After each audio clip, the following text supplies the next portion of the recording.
Hey guys, welcome back to another mall video. Now for this mall, we actually went to another mall that I've never been to.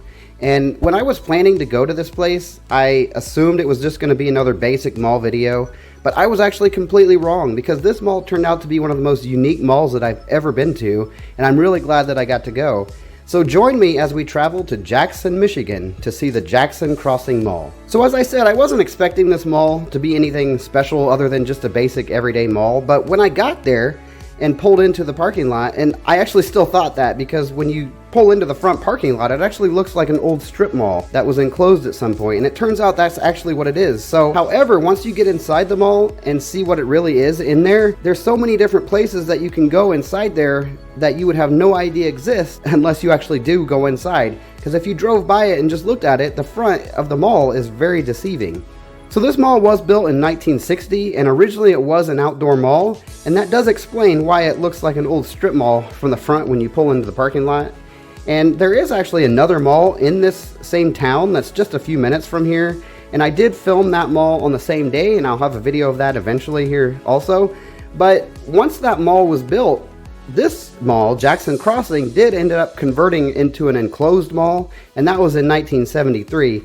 And after that, several years later, it did actually end up expanding and got much bigger, and it built all the wings that are inside there, including the one that has Kohl's and Sears and also Target. As far as the main stores that are in there now, there's a Best Buy, a Target, a Kohl's, a Dunham's, and a Bed Bath & Beyond. So they definitely are not suffering from a lack of anchors like most malls are around the country right now. And I also thought it was interesting that the Dunham Sports location that's in there now used to be a Toys R Us until they closed. And from what I read, supposedly a Hobby Lobby is going to be moving into the Sears location, supposedly sometime this year. I don't know if that's happening because when I was there today, which was actually on April 3rd, 2021, it didn't look like anything was happening in there. It was still all closed up. So who knows if that's actually going to happen.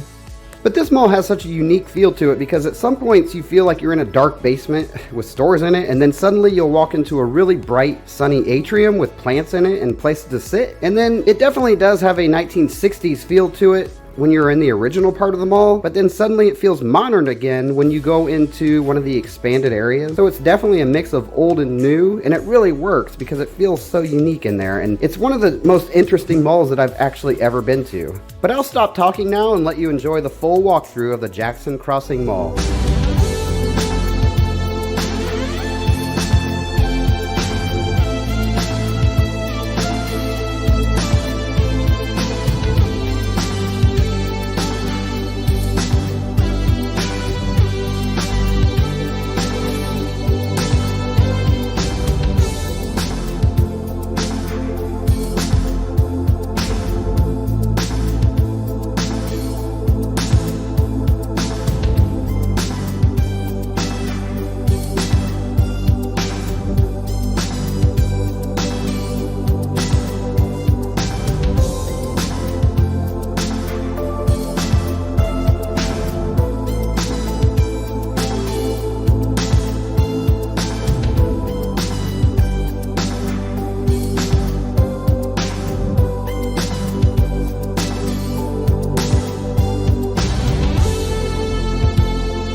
So that was the Jackson Crossing Mall in Jackson, Michigan.